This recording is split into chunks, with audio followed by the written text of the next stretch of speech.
ल गाइज हामी फाइनल्ली हाम्रो ब्लगमा स्वागत छ सबैजनालाई। तो भाई लोग आज हम मेरा फर्स्ट ब्लॉग बनाने जा रहे हैं।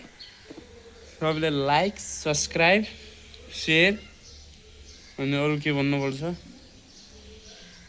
और कुछ नहीं, इतना ही अभी के लिए। खाना बनाउँदैछौँ गाइस।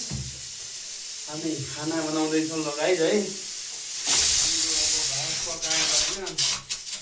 दाल पाक्दै गरेको अवस्था यतिखेर हामी अब दालमा चाहिने सामान लिएर राख्छौँ कि दाल पकाउँदै। ल गाइज हामी यतिखेर प्याज काट्दै हामी प्याज कटिङ गर्दैछ है। अहिले हामी दालमा चाहिने मसलाको लागि मेटेरियलको लागि हामी राख्दैछौँ, कटिङमा लागिरहेको छ। त्यसपछि हामी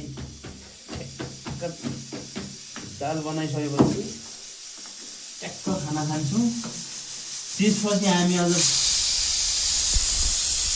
भात पाक्दैछ, यो दाल पाक्दैछ। उहाँ चाहिँ हाम्रो कुक। यता हेर्नुहोस् त कुक।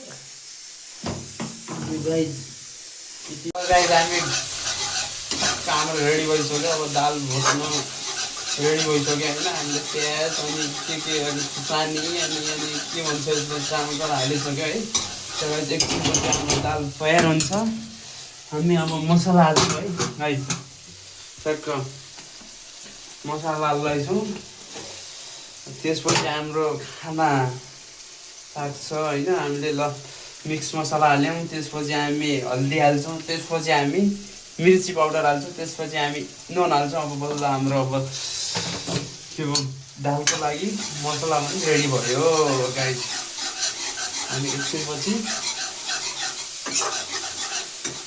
तपाईँलाई खानाको लागि पनि देखाउँछु। एकछिनपछि हामी पाँचको बनाएर अहिलेको लागि यति नै। यता चाहिँ बड गरेको दाल छ गाइस। यहाँ चाहिँ हाम्रो कुकले दाल बनाइसक्नु भएको छ। तर तपाईँले एउटा कुरा भनौँ गाइस, यो हाम्रो कुकले खाना चाहिँ मिठो बनाउँदैन है। अहिले मुखनिर भन्यो भने फेरि गाली गर्छ, त्यही भएर